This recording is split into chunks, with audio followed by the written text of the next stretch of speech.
شاويث خصني اعطيهم الصحه اركاز نخدم الايفنت يلها ويحلى ونقول لكم بارك الله فيكم ويعطيكم الصحه. هذه شرف لينا ولباتنا خاصه والجزائر عامه. احنا كنت في فيستيفال السعوديه، لكن الطعم تاع الجزائر يبقى طعم تاع الجزائر وهذا موجود في الدم، وني فرحان بزاف اللي موجود هنا في باتنا. وانا اصلي من خنشله وخنشله هي باتنا وباتنا هي خنشله، منطقه الاوراس. ونتمنى ان شاء الله الاستمراريه وكل نجاح لهذه المنطقه ان شاء الله. ربي يحفظكم ان شاء الله.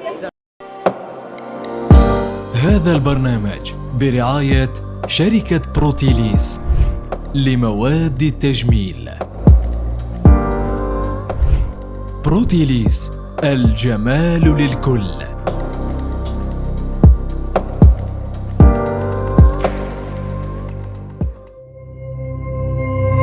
زيرتوب، أول قناة إلكترونية في الجزائر.